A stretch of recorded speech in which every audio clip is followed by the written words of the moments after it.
Igreja, vamos abrir a palavra de Deus juntos. Na sequência do livro de Atos, estamos estudando este livro, e hoje Atos capítulo 4, versículo 32, e vamos ler até o capítulo 5, versículo 11. Os irmãos vão perceber que esses versículos, tanto o final do capítulo 4, quanto o capítulo 5 até o versículo 11, estão dentro de uma unidade de sentido, tá? Eu peço a você que ouça com bastante atenção a leitura e a exposição do texto, com reverência, com sede de aprendizado, em espírito de oração, porque certamente Deus tem algo para nós nessa noite. O versículo 32 do capítulo 4 de Atos diz assim: da multidão dos que creram era o coração e a alma. Ninguém considerava exclusivamente sua nenhuma das coisas que possuía. Tudo, porém, lhes era comum.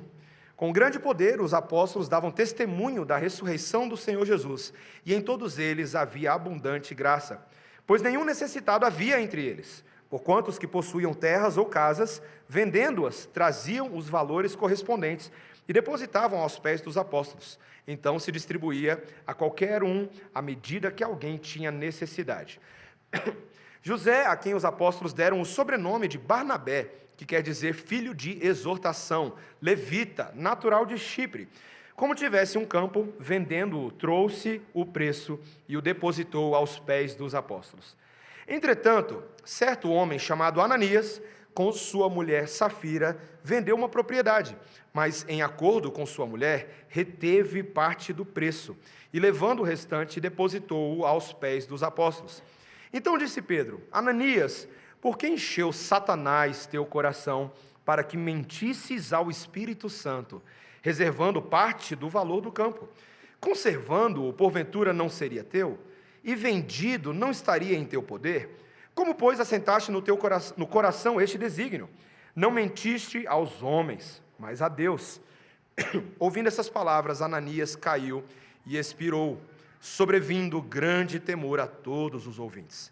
Levantando-se os moços, cobriram-lhe o corpo e, levando-o, o sepultaram.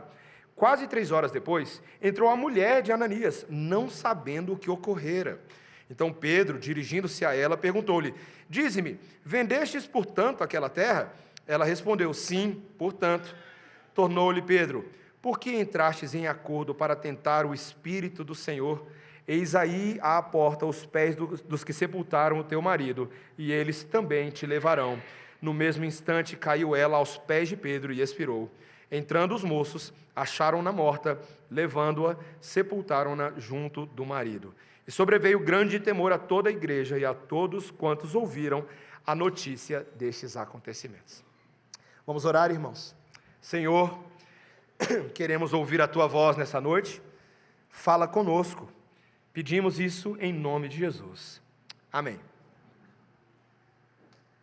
Crianças, se vocês quiserem uma dica de um desenho para fazer enquanto vocês estão ouvindo o sermão, pode desenhar um time de futebol, tá? Time de futebol, com jogadores, com goleiro, pode ser 2 times jogando em campo, tá bom? Pode desenhar aí, já já vocês vão ver por que eu estou falando para vocês desenharem um time de futebol. Igreja, o povo unido, como é que é? O povo unido, né? A gente conhece esse ditado, mas meus irmãos, normalmente não faltam ameaças à união de um povo, de um grupo, não é? Todo mundo tinha muitas expectativas quanto à seleção brasileira de futebol de 2006. Copa de 2006, quem lembra da Copa de 2006? Vocês lembram? Meus irmãos, não era por menos, né? A nossa seleção era pentacampeão do mundo. Menos de 4 anos antes, a gente tinha ganhado o nosso 5º título mundial naquela Copa do Mundo lá no Japão, na Coreia. E a seleção de 2006, ela era um show de talentos, não era? Contava com uma série de nomes talentosos, Ronaldão e Ronaldinho, né? Kaká, Adriano, Roberto Carlos e tantos outros. O time, no papel, era um show, né? Mas as ameaças internas e externas ao nosso time foram muito grandes. O desempenho foi muito aquém do esperado. Muitos jogadores, meus irmãos, jogadores que eram chave, embora talentosos, eles estavam, vamos dizer assim, não estavam na sua melhor forma, né? Estavam um pouco redondinhos demais para a Copa do Mundo, né? Lesões, o próprio Ronaldo, Nosso principal jogador, tinha vindo de uma lesão, então não estava no seu melhor desempenho. O nosso técnico naquela época era o Carlos Alberto Parreira, campeão do Tetra, mas foi muito criticado pelas suas táticas defensivas, pela falta de criatividade, que era tão característica do jogo do Brasil. A gente não viu aquele jogo, mas talvez a principal de todas as ameaças tenha sido o famoso salto alto, não é? Narizinho empinado, ego, já está ganho. Essa Copa é nossa, manda o Hexa para cá. Não foi bem assim, né, meus irmãos? Eu acho que o Brasil acabou desprezando a qualidade técnica dos adversários, e vocês viram o que a França fez com a gente naquele jogo, né? Meus irmãos, não faltam ameaças às situações de unidade. Seja a unidade de uma equipe esportiva, seja a unidade de um grupo de trabalho, ou mesmo a unidade de uma nação. Meus irmãos, ontem mesmo estourou uma guerra, não é? Israel, de repente, agora se vê envolto novamente num conflito com o Hamas, na faixa de Gaza. Então, a unidade de uma nação pode ser ameaçada por guerras, por conflitos étnicos, por conflitos raciais, religiosos, por polarização política. Mas, meus irmãos, a pergunta que o texto está nos fazendo hoje à noite é: e a unidade mais importante de todas? A unidade do povo de Deus. O que a gente faz quando ela lida com ameaças? Porque quando você olha para a história da igreja, parece que a igreja sempre esteve por um fio, não é verdade? E até hoje muitos vão virar, olhar para a igreja e falar assim: olha, esse é um projeto com prazo de validade. Na verdade, a igreja está fadada ao término, à extinção. Ela não tem como subsistir numa sociedade moderna e tão fragmentada, especialmente um povo de Deus, que se diz povo de Deus, tão fragmentado como os evangélicos. Mas, meus irmãos, de alguma maneira misteriosa, Deus, nesse texto de hoje, Ele vai provar para a gente que Ele é o maior interessado na unidade do povo dEle. E que Ele está disposto a ajudar a mim e a você a eliminarmos as coisas que ameaçam a nossa unidade. Então nós devemos, esse texto de hoje vai deixar para a gente claro, em 2 pontos, que a gente tem que estar sensível aos estímulos e às ameaças da unidade do Espírito Santo no nosso meio. E a primeira coisa que eu quero ver com os irmãos é que a unidade da igreja, a unidade do Espírito, se expressa no compartilhamento e no serviço. Deixa a Bíblia aberta aí, tá? Vamos ver isso. Olha o versículo 32, o famoso versículo 32, olha. Da multidão dos que creram, era o coração e a alma. Esse versículo é famoso, né? É um dos mais centrais aqui no livro de Atos. E ele é uma descrição, é um desses, Lucas, que é o escritor de Atos, ele de vez em quando ele faz alguns resumos descritivos da situação da igreja, assim como ele tinha feito lá no capítulo 2, versículos 42 a 47, quando ele descreveu o tipo de vida que a igreja primitiva vivia. Esse versículo também é um resumo. Era uma igreja que era unida em um coração e uma só alma. Lembra lá como é que era a atitude da igreja? Eles partilhavam o pão de casa em casa, eles estavam juntos na doutrina dos apóstolos, eles oravam, estavam no templo diariamente. Meus irmãos, esses eram os efeitos da presença do Espírito Santo na igreja, como resultado do cumprimento da promessa que Jesus havia dado. Ele falou: eu vou enviar o Espírito, e era isso que o Espírito Santo fazia, meus irmãos.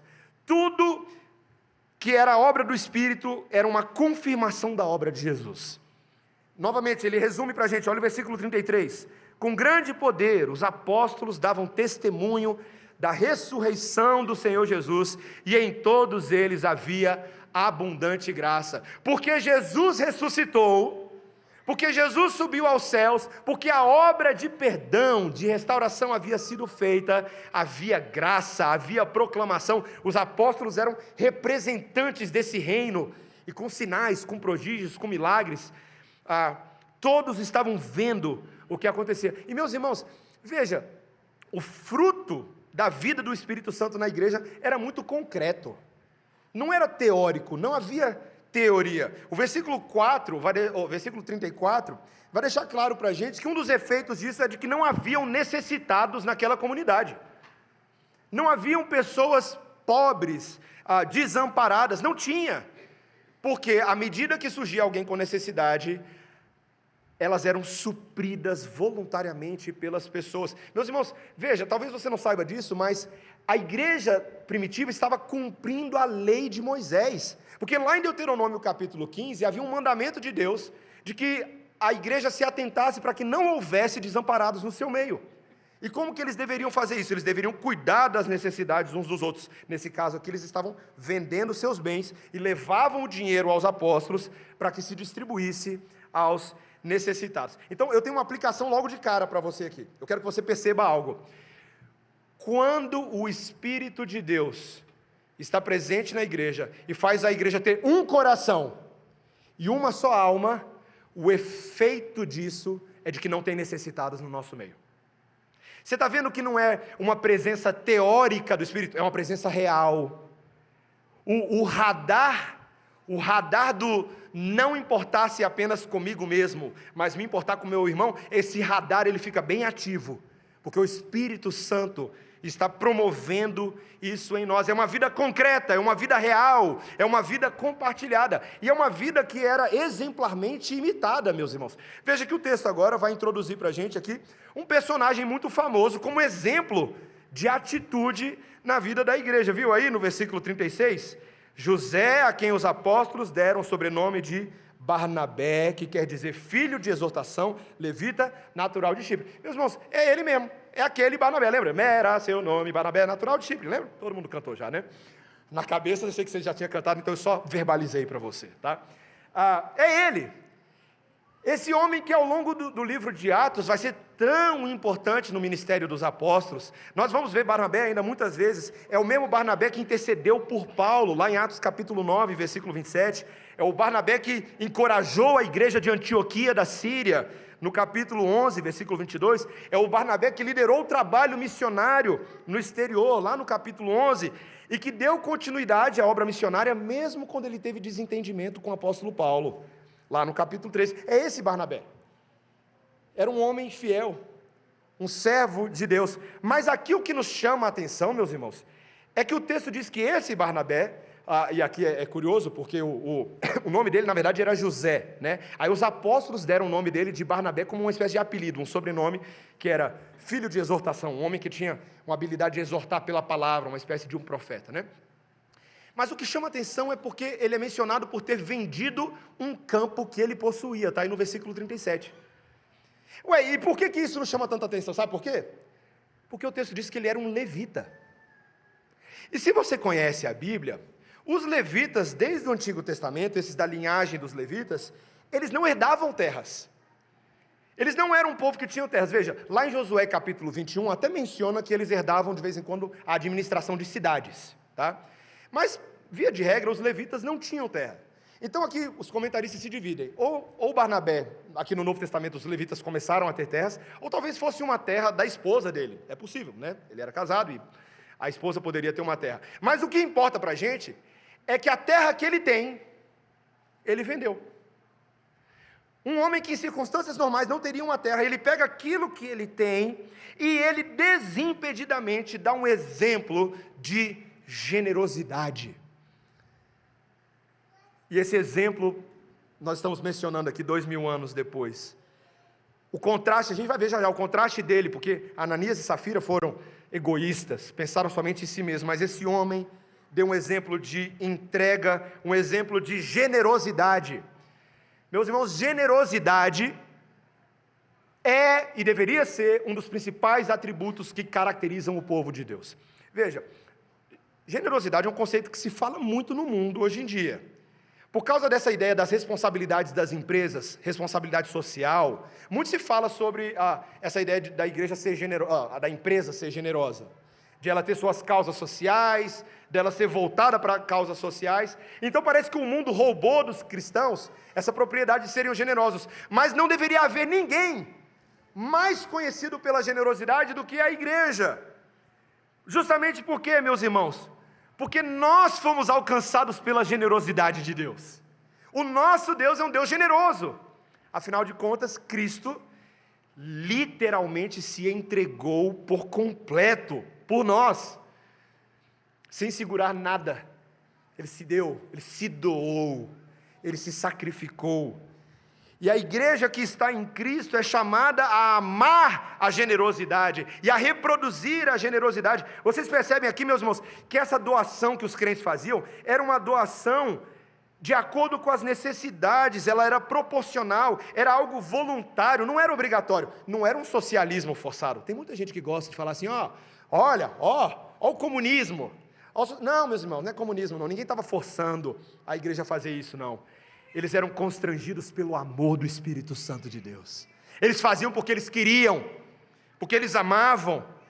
Veja, um comentarista até menciona que eles nem estavam fazendo isso como um requisito para ser membro da igreja de Jerusalém, não. Eles faziam isso porque eles já eram membros da igreja. Quem já faz parte da aliança, quem já está usufruindo do amor, quem já é membro do corpo, faz isso livre e espontaneamente, com alegria. Meus irmãos, se Cristo é generoso, a igreja tem que ser generosa, não tem como. E a gente poderia aplicar esse princípio a simplesmente todas as áreas da vida cristã, não somente a dízimos e ofertas, mas todas as áreas. Quando eu morava ainda nos Estados Unidos, eu li uma biografia de uma igreja no final do século XIX, que passou por um avivamento no noroeste dos Estados Unidos, ainda como efeito do trabalho de Jonathan Edwards, George Whitefield, os irmãos Wesley. E essa comunidade pequena, ela experimentou um grande avivamento que se manifestava pelo amor e cuidado e generosidade com que os membros dessa igreja cuidavam uns dos outros. E a notícia se espalhou. E as pessoas começaram a querer visitar a igreja por causa dessa notícia. Falaram assim, o amor deles é imenso uns pelos outros. E aquilo começou a atrair as pessoas. Como aconteceu lá no livro de Atos, eles contavam com a simpatia de todo o povo. Por quê? Porque eles viam o amor de Jesus entre eles. Jesus falou, o mundo vai conhecer a mim quando vocês amarem uns aos outros, como eu amo vocês. Então, meus irmãos, a generosidade atrai. Tem gente que fala, cara, eu estou tão descuidado, tão desamparado, eu estou precisando de uma comunidade que cuide de mim. E tem gente que é atraída por isso.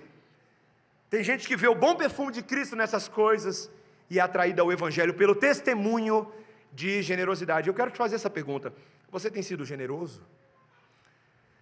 E eu não estou falando só financeiramente, eu quero dizer aqui que o financeiro é um pressuposto da vida cristã. O Novo Testamento não fala de 10%, ele fala que o princípio do dar, do ofertar, deve ser proporcional ao dom da fé e à generosidade de Cristo no nosso coração. Então eu não estou nem falando disso, eu estou falando da generosidade geral, de ser generoso por imitação de Cristo, por amar a Deus, por experimentar a generosidade de Deus na nossa carne, na nossa vida, e de falar, Deus tem me dado tanto, certamente é bem melhor dar do que receber. Jesus fez isso na cruz, e eu quero ser assim também. A unidade dessa igreja, meus irmãos, era vista nesse compartilhamento, nesse serviço, nesse cuidado mútuo. Mas veja que o texto vai falar agora também, em segundo lugar, nosso último ponto, de que essa unidade, ela tem ameaças muitas vezes, e nesse caso, a unidade do Espírito pode ser ameaçada pela mentira e pelo engano. É o nosso segundo ponto. Meus irmãos, no início do capítulo 5, gira a chave, e parece que a imagem positiva dessa comunidade agora vai ser manchada pelo mau testemunho de um casal famoso, né? Olha aí o versículo 1. Entretanto, certo homem chamado Ananias, com sua mulher Safira, vendeu uma propriedade, mas em acordo com sua mulher, reteve parte do preço e levando o restante, depositou aos pés dos apóstolos. Ananias e Safira, ela tinha nome de joia, mas de joia ela não tinha nada, né? O texto diz para a gente, meus irmãos, que eles venderam uma propriedade, como todo mundo estava fazendo, todo mundo estava vendendo propriedade.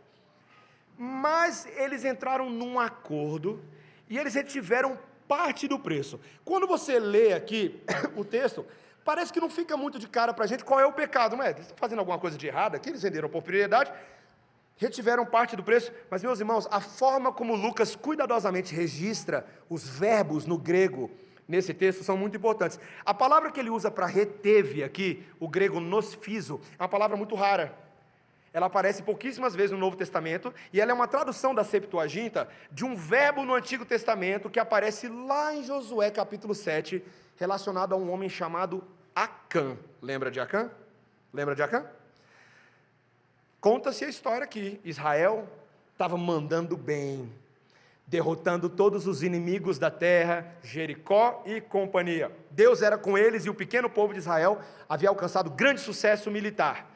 E Deus havia dado uma ordem de que eles não deveriam pegar os despojos de forma ilegal, os despojos de guerra. Venceu, vai embora, segue para a próxima. Mas havia um homem chamado Acã, e esse homem, tomou para si, de forma secreta, desonesta, parte desses despojos e escondeu na sua tenda.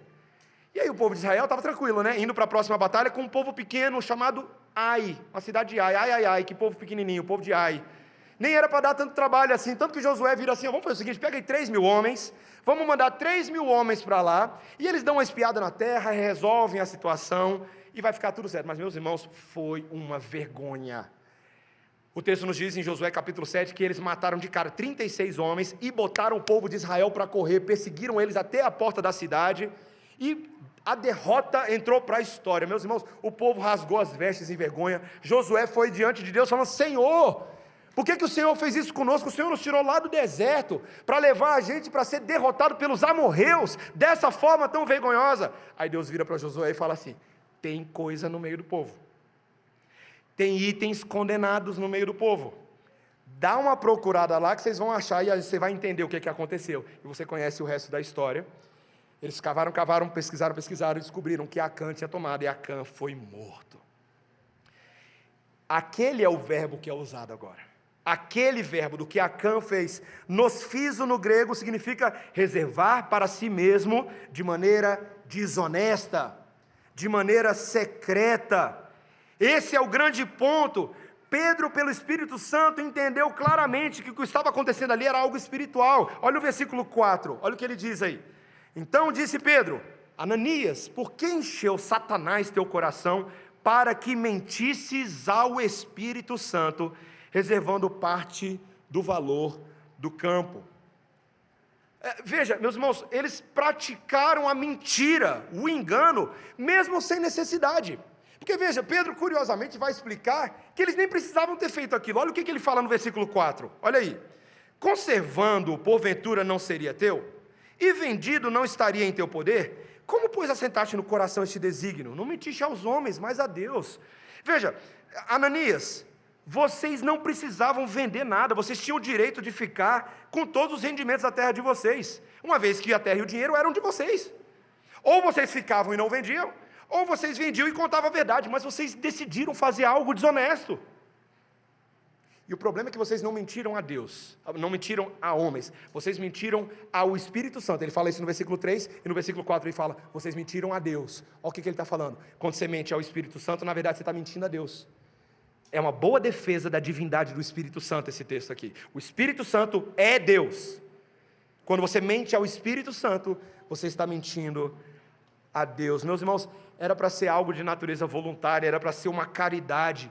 Ananias nem precisava ter mentido. Meus irmãos, você conhece pessoas que mentem só porque gostam de mentir? Ou vocês começam a perceber que na nossa sociedade a mentira começa a se tornar uma coisa legal só porque a gente tem que mentir, sem necessidade? Mas o coração perverso do homem vai se acostumando com o engano, achando isso normal. Era só uma transação comercial. Já ouviu gente que fala isso? Não, no comércio isso é normal, todo mundo faz. Mas a gente não é todo mundo, né? Meus irmãos, o texto deixa claro que por trás do ato desse casal, quem estava suscitando o coração deles nesse caminho era Satanás. Ele disse isso, Satanás incitou o seu coração. Por quê, meus irmãos? Porque mentir é característico de Satanás, ele sempre foi assim, o diabo é assim. Ele é o instigador do engano, da decepção. E ele havia enchido o coração desses homens. Eu lembro de Jesus falando com os judeus, lá em João 8, quando ele está defendendo de que ele era a luz, de que ele era o Salvador. Ele está defendendo para eles, veja, vocês judeus, infelizmente, vocês que estão aqui conversando comigo, o pai de vocês é o diabo. Imagina essa declaração de Jesus. O pai de vocês é o diabo. Por quê? Ele fala lá em João 8,44. O diabo jamais se firmou na verdade, porque nele não há verdade. Quando ele profere mentira, ele fala do que lhe é próprio, porque é mentiroso e é o pai da mentira. Meus irmãos, é um grande problema para nós que somos crentes, já conhecemos a Deus e somos chamados para ser o povo da verdade, quando a gente, na nossa identidade, acaba vivendo mentiras, falando mentiras, proferindo mentiras.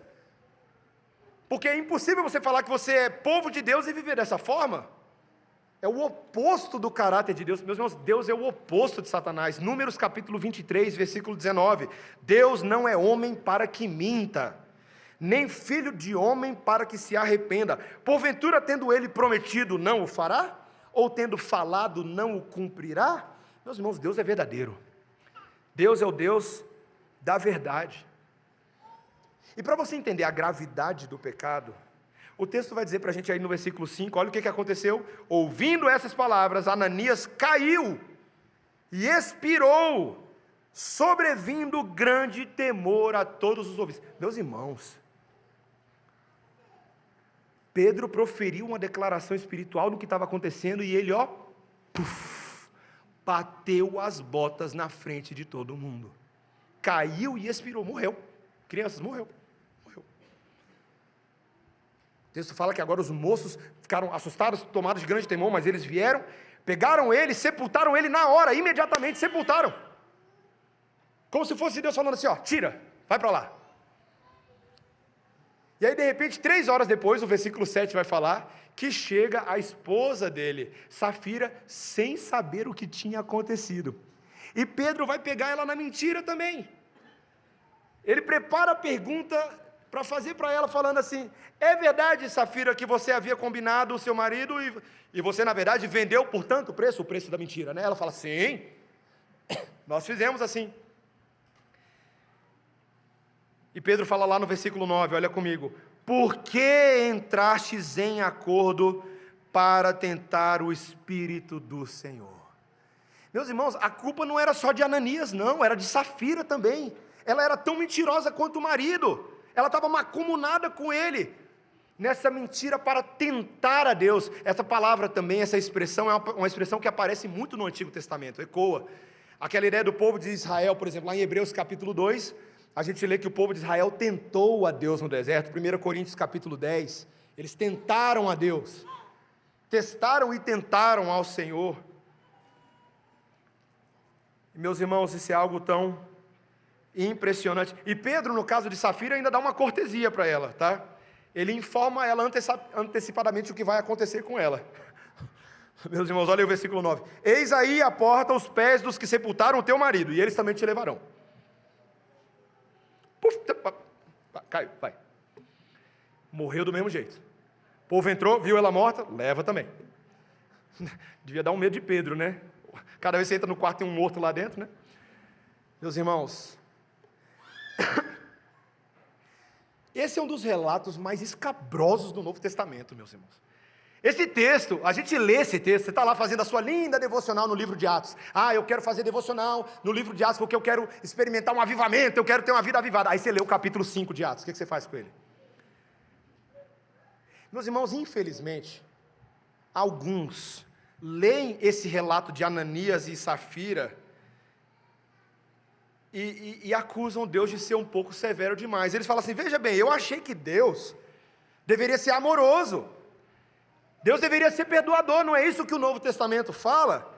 Achei que toda aquela coisa de ira fosse para os tempos do Antigo Testamento.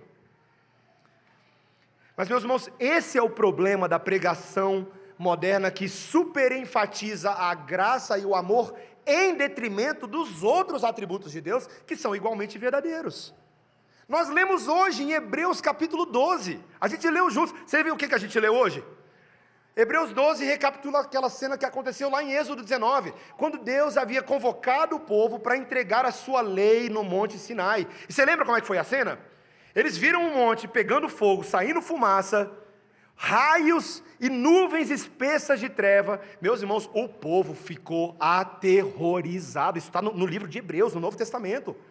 O povo ficou aterrorizado. O texto diz lá que Moisés ficou com tanto medo, com o horror daquela cena, que ele falou, ai meu Deus, eu estou trêmulo por dentro, eu não aguento ver essa cena. Porque Deus havia dado ordem que se até um animal tocasse no monte, ele ia ser apedrejado, o cachorrinho, a vaca. É isso que ia acontecer. Meus irmãos, o o que o Novo Testamento está nos mostrando é que nós não podemos ignorar a identidade do Deus que sempre foi esse Deus. Ele sempre foi santo. E ele não muda em sua identidade, como Malaquias fala lá no capítulo 3, versículo 6. Deus é imutável em seu ser, imutável em seus propósitos.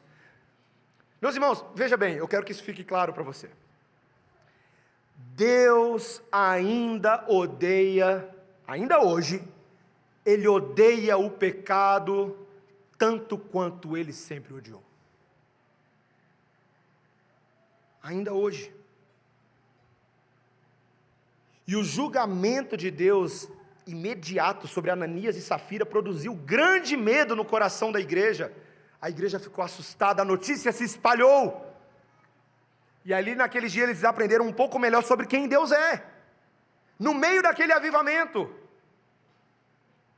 Meus irmãos, esse é o nosso Deus. A gente leu juntos. Deus é fogo consumidor. E eu sei que tem outras perguntas que surgem nesse texto. A gente fica pensando, né? Por exemplo, a gente fica se perguntando, mas peraí, pastor, Ananias e Safira eram crentes? Tem essa discussão, né? Se eles eram crentes verdadeiros e cometeram um pecado esporadicamente, ou se eles eram falsos, crentes falsos, irmãos, e acabaram revelando ali naquele momento que eles não eram crentes, e por isso Deus os matou assim. Veja, a Bíblia nem entra nesse mérito, ela nem discute isso. O que fica claro para a gente, meus irmãos, é que Deus estava removendo aquilo que atrapalha a unidade do Espírito do meio da igreja. Preste atenção, meus irmãos. Vamos lá, vamos lembrar. O que estava acontecendo com essa igreja? Meus irmãos, eram dias de bênção e alegria. O Espírito Santo estava presente, todo mundo estava feliz, todo mundo estava buscando a palavra de Deus, havia compartilhamento de vida, de doutrina, de bens. As pessoas eram supridas. Esse era o fluxo da graça. E aí surge Ananias e Safira. Aí Deus fala: não. Não é isso que eu tenho para o meu povo. Deus removeu, meus irmãos, aqueles que estavam promovendo a desconfiança, a desunião, provocadas pela desonestidade daquele casal, naquela jovem comunidade cristã. Em outras palavras, Deus está falando: Satanás não vai ter vez aqui. Satanás não vai ser páreo para o Espírito Santo de Deus. Olha o que eu vou fazer, puf, viu? Deus fez isso. Meus irmãos, isso é para mostrar o tanto que Deus está engajado com a unidade do seu povo. Meus irmãos, Jesus entregou sua própria vida para se certificar de que essa unidade seria protegida. No centro da obra de Jesus estava o desejo de que o povo de Deus zelasse e cultivasse essa unidade no Espírito Santo de Deus, na comunhão cristã. Eu posso provar isso para você? Eu particularmente, eu amo, meus irmãos, a oração sacerdotal de Jesus em João capítulo 17. Dá um pulinho lá comigo, abre lá em João capítulo 17, eu quero mostrar alguns detalhes para você. Gente, é a oração que Jesus faz em favor do seu povo, na iminência dele partir. Jesus está na iminência de partir. E Jesus agora está tendo essa oração muito profunda, intercessória diante do Pai. E ele fala muita coisa, mas eu quero mostrar só para você alguns detalhes. Olha no versículo 9. João 17, versículo 9.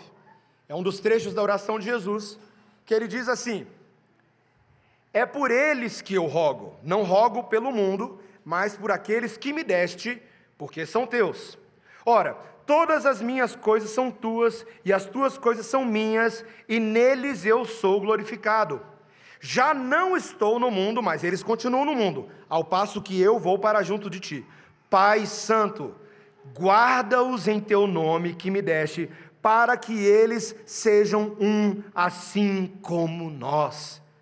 Quando eu estava com eles, guardava-os no teu nome que me deste, e protegi-os, e nenhum deles se perdeu, exceto o filho da perdição, para que se cumprisse a Escritura. Meus irmãos, Jesus está falando: Pai, o que eu desejo para esses que o Senhor me confiou, é que eles experimentem o que eu experimento contigo, Pai. Assim como tu és um comigo e eu sou um contigo, que eles sejam um conosco. Não é uma unidade centrada em eventos, é uma unidade centrada na própria Trindade, meus irmãos. O que Cristo queria para a igreja é que eles experimentassem o gozo, a alegria mais profunda de quem tem intimidade com Deus.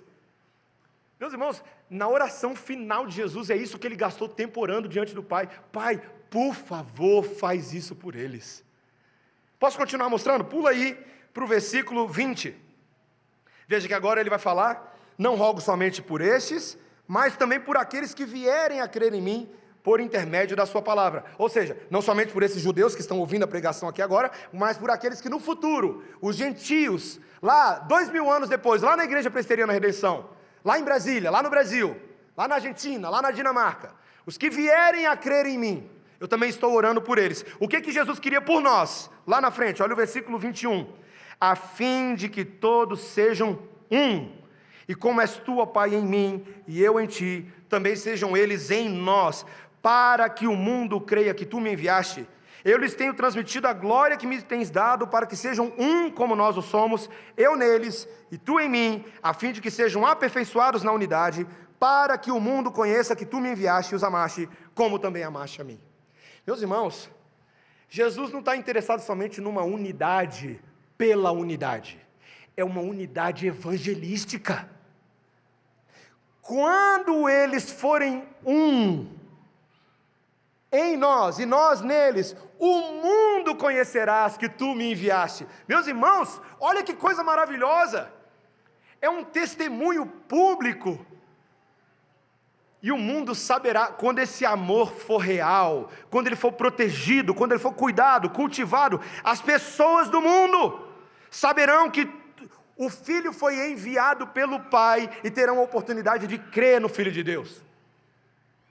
Eu estava conversando com a irmã esses dias, ela falando sobre não só a dificuldade do evangelismo, mas basicamente a visão que ela tem de que hoje em dia é muito difícil uma pessoa se converter. A visão que ela trouxe para mim foi: pastor, o mundo tem ficado tão difícil, tão complexo, que eu acho que é muito difícil uma pessoa se converter hoje em dia. Eu virei caridosamente para essa irmã e falei: minha irmã, eu te entendo, eu entendo que a gente está vivendo num mundo complicado, mas muitas vezes o mundo não está se convertendo, porque nós, a igreja, nós não temos tido essa união generosa, vibrante, cultivada, que atrai o mundo, que faz o mundo olhar para nós e saber que Cristo foi enviado pelo Pai. O mundo não quer saber de nada disso, porque a gente não tem demonstrado com a nossa vida que isso é bom, que isso é legal, que isso é maravilhoso, que isso é profundo, que isso é transformativo. Ah, meus irmãos, a palavra de Deus está nos dizendo que é possível o mundo se converter dos seus maus caminhos, quando nós protegermos, zelarmos, cultivarmos a nossa unidade cristã, como fruto do Espírito Santo em nós. E meus irmãos, eu quero dizer algo para vocês: Jesus morreu por isso, para que eu e você tivéssemos unidade com Ele e uns com os outros. Ele morreu por isso.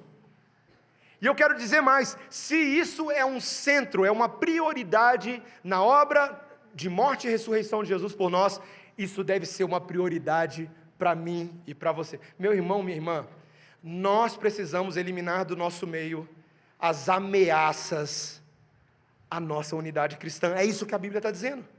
É isso que a Bíblia está falando. E eu quero falar para vocês aqui, já caminhando para o final do sermão, 3 formas muito reais que nós podemos fazer isso. Meus irmãos, a primeira maneira que nós podemos eliminar a ameaça à nossa unidade é se nós estivermos dispostos a mortificar a mentira e o engano em nós. Veja, começa conosco. Muitas vezes nós, meus irmãos, temos vivido mentiras, engano, falado com os nossos lábios aquilo que envergonha a Deus, vivendo duplas identidades. Então, meus irmãos, sejamos crentes, para de tentar enganar a Deus, porque você não vai conseguir nunca. Então, começa fazendo o que Deus manda você fazer. Sabe o que você faz? Fala assim: Senhor, eu sou mentiroso, eu sou enganador. O Senhor sabe muito bem que muitas vezes eu afirmo com os meus lábios que eu sou uma coisa, mas com o meu coração eu creio em outras. Eu tenho vivido uma dupla identidade. Eu tento convencer as pessoas de que eu sou fulano de tal, mas eu não convenço nem a mim mesmo, nem a Deus. E tenho mentido, tenho lançado mão. Senhor, tem misericórdia de mim. Tu és fogo consumidor, mas Tu também é Deus consertador e perdoador. Me perdoa, Senhor, me cura. Eu não quero ser um mentiroso, eu não quero ser como Jacó. Eu quero ser como Israel. Eu quero passar de uma transição do velho homem para o novo homem. Senhor, trabalha em mim, me ajuda a promover a verdade com os meus lábios e no meio dos meus irmãos. Que a minha língua, minha língua, que a minha língua seja fonte de bênção e não de maldição. Que eu não seja um semeador dos pecados de mentira e engano, como contenda, fofoca, facção, maledicência. Não, esta língua que Deus me deu, que seja para a glória do teu nome, Senhor. Que ela seja fonte de bênção e de edificação para os que ouvem. É isso que eu quero para a minha vida, Senhor. Essa é a primeira coisa que a gente tem que estar disposto a fazer.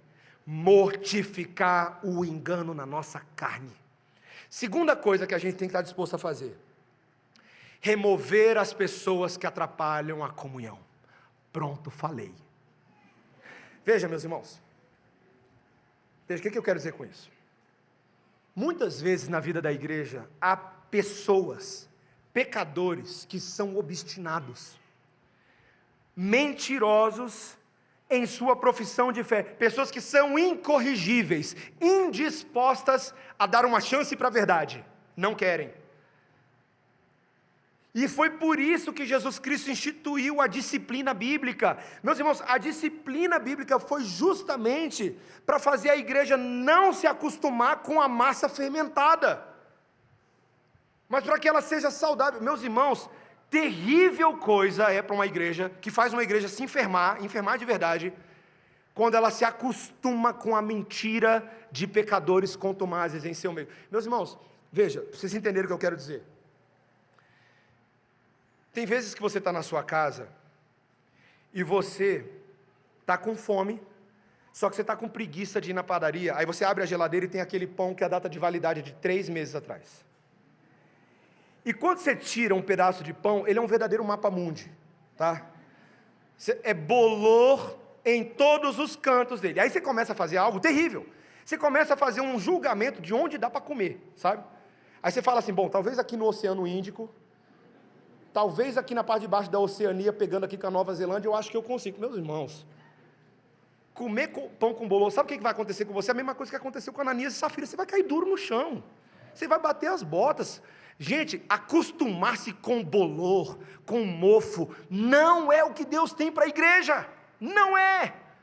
Meus irmãos, Deus quer um pão novinho, uma igreja saudável, e Ele quer uma igreja disposta a zelar pela sua comunhão, a ponto de vez em quando, expulsar aqueles que não estão cooperando com isso, como Ele fez com Ananias e Safira. Esse texto é sobre disciplina eclesiástica, é sobre excomunhão, é sobre, vocês não vão fazer? Eu faço, Deus faz. Paulo vira para a igreja e fala, vocês não vão botar para fora o cara que está se deitando com a madrasta? Eu, apóstolo, estou mandando vocês, põe para fora. Vai fermentar, vai acabar com a igreja. Meus irmãos, quantas notícias a gente tem de igrejas que sumiram do mapa, porque não eliminaram o fermento do seu meio. Não tenha medo, você não está zelando pela sua honra, você está zelando pela honra de Jesus, a igreja é dele, pertence a Ele, e Ele manda fazer isso da forma certa.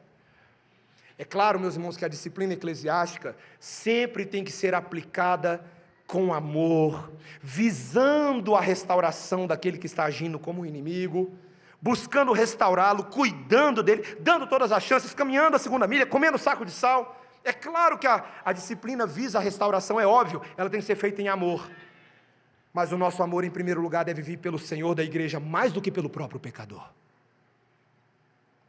E se nós tivermos esse foco correto, haverá momentos que a gente vai ter que eliminar uns Ananias e umas Safiras do nosso meio, isso é verdade. Em terceiro lugar, veja meus irmãos, e aqui, mortificando o pecado é a primeira coisa, eliminando ameaças à nossa união. Segundo, removendo mentirosos que atrapalham a comunhão, seguindo os passos bíblicos da disciplina eclesiástica. Mas terceiro lugar, meus irmãos, e eu termino com isso, orando contra a ação de Satanás. Literalmente, meus irmãos, o texto fala que quem estava promovendo isso no meio da igreja era Satanás. E eu quero te trazer um detalhe, porque a essa altura, Jesus já havia morrido e já havia ressuscitado, ou seja, Satanás já tinha sido derrotado na cruz, mas, teimosamente, por um pouco mais de tempo, Satanás ainda tenta fazer os eleitos de Deus tropeçarem. Ele ainda tenta causar estrago na igreja. Então, meus irmãos, o texto está dizendo para a gente, como Paulo fala em Efésios capítulo 6, versículos 18 a 20, ou quando ele fala em 2 Coríntios capítulo 10, versículos 4 a 6, que nós devemos interceder e pedir que Deus refreie a ação do mal no nosso meio. De que Deus impeça Satanás de causar estrago. Gente, a oração do Pai Nosso, que Jesus nos ensinou, ela é sobre isso. Quer ver? Pai Nosso que está no céu, santificado seja o teu nome, venha a nós o teu reino, seja feita a tua vontade, assim na terra como no céu. O pão nosso de cada dia nos dai hoje, perdoa as nossas dívidas, assim como nós perdoamos a quem nos tem ofendido, e não nos deixes cair em tentação, mas livra-nos do mal. Por que ele livra do mal? Por que ele tem que fazer isso? Porque teu é o reino, Senhor. Tua é a glória, teu é o poder, pelos séculos dos séculos. Então Satanás não pode ter vez no nosso meio. Meus irmãos, a gente não pode se acostumar com Satanás como se ele fosse um irmão em Cristo. Ele não é. Ele não é. Satanás tem que, correr da igreja. E a gente tem que orar por isso. E pedir a Deus que nos proteja, que livre o nosso coração de tentação. Que o demônio não tenha vez no nosso meio. Meus irmãos, talvez alguns de vocês estejam olhando para mim pensando assim, né? Tá meio pentecostal isso aí, pastor, não é? Meus irmãos, não é pentecostal não, é bíblico mesmo. É bíblico. É suplicando no Espírito contra a obra do maligno, revestindo-se de toda a armadura de Cristo, para poder ficar firmes no dia mau. É assim que a Bíblia manda, meus irmãos, é uma batalha sim. Não minimizemos isso. Tem que botar o capacete da salvação, a couraça da justiça, calçar as botas do Evangelho da paz, o escudo da fé, a espada do Espírito, que é a palavra de Deus. Tem que se revestir de Cristo. Então tem que orar sim, meus irmãos, percebam, unidade na igreja não vem de graça, é suado, meus irmãos, tem que ralar. Cristo morreu por nós, para nos oportunizar uma vida de ralação, uma vida em que nós lutamos uns pelos outros, e o Espírito Santo está investido nessa unidade. Meus irmãos, Deus não nos chamou para abusar do Espírito, mas para usar o Espírito em nosso favor. Quero terminar com uma última ilustração, numa das famosas fábulas de Esopo. Ela fala de 4 bois que eram grandes amigos. Já ouviu essa fábula? 4 bois. E eles eram tão amigos, viu, crianças? Eles eram tão amigos que eles comiam juntos todos os dias. Eles iam sempre comer juntos. E havia um leão nessa fábula ali. Ele conta de um leão que estava sempre à espreita, olhando, mas ele nunca conseguia pegar nenhum deles. Por quê? Porque toda vez que ele se aproximava, os 4 viravam de costas um para os outros, eles ficavam com o rabo um para o outro, e ficavam um olhando um dos 4 cantos, né? Então quando o leão chegava, chifrada nele. Todo mundo dava chifrada no leão. Até que a fábula conta que um dia o leão conseguiu disseminar um ciúme entre eles. E eles começaram a se afastar, esse ciúme logo se tornou uma aversão, eles não eram mais tão amigos, eles não comiam todos juntos, e eles começaram a comer separadamente. E aí que o leão veio. E ele começou a dar o bote num a um deles, até que todos eles morreram. Meus irmãos, sabe qual é a moral da história? É a mesma moral que nós lemos aqui. Unidos, nós resistiremos. Divididos, nós cairemos. Não tem meio termo, igreja. Ou a gente está perdendo essa batalha e vivendo como derrotado, ou nós estamos unidos pelo poder do Espírito Santo de Deus, com um só coração, uma só alma, num só batismo, sob um só Senhor, declarando um só reino. E aí o inferno não tem vez contra a igreja. Nós precisamos jogar como um time de futebol bem concatenado. Veja, nós não somos grandes estrelas, meus irmãos. A gente aqui é bem fraco, não tem nenhum Ronaldinho espiritual no nosso meio, não tem nenhum Kaká, não tem nenhum Adriano, nenhum Roberto Carlos. A gente é bem ruimzinho. Mas o nosso técnico é bem melhor que o Parreira, isso eu te garanto. E ele ama botar esse time para jogar. Ele nos elegeu para si. Ele nos vestiu não com a camisa da seleção brasileira, mas com a camisa do reino de Deus. A nossa pátria é celestial e ele já garantiu a nossa vitória. Satanás está derrotado. Ele não tem vez. Ele não prevalecerá contra a igreja. Então ele fala: time, vamos jogar, time, bora, entra em campo, vamos jogar. Vamos cuidar uns dos outros. Time que ganha não tem fominha. Time que ganha aprende a passar a bola para o amiguinho. Time que ganha joga com os outros. A estratégia é coletiva. todo mundo pensando junto, ouvindo o técnico, falando qual é a tua sã doutrina, ó técnico, ensina-nos a jogar, ó técnico, e assim faremos muitos gols para a glória do teu nome, amém, meus irmãos? Que o Senhor nos ensine, nos estimule e promova essa santa e maravilhosa comunhão na vida da igreja, amém? Vamos orar, meus irmãos. Deus bendito, Tu és um Deus maravilhoso e glorioso, e um Deus que em Cristo, ali naquela oração, disse que o seu interesse é que nós fôssemos um contigo, Senhor, assim como o Pai é um com o Filho, e o Filho é um com o Pai, e o Espírito é um com o Pai e com o Filho, que nós fôssemos assim com o Senhor, e fôssemos assim uns com os outros. Senhor Deus, promove em nós essa unidade espiritual, ajuda-nos a lutar por ela, Senhor, ajuda-nos a sermos de um só coração, de uma só alma, e estarmos inclusive dispostos a eliminar as ameaças à santa comunhão, que nós mortifiquemos o nosso pecado, Senhor, confessando, dando nome àquilo que fazemos contra o Senhor, sabendo que o Senhor nos perdoa, que nós eventualmente eliminemos do nosso meio pessoas que não estão dispostas a fazer parte dessa comunhão, Senhor, e que nós tenhamos coragem de orar contra Satanás, sabendo que ele já está derrotado na cruz do Calvário e a vitória é nossa. Te louvamos, te exaltamos, ó Cordeiro Santo de Deus, que tira o nosso pecado e o pecado do mundo, em nome de Jesus, amém.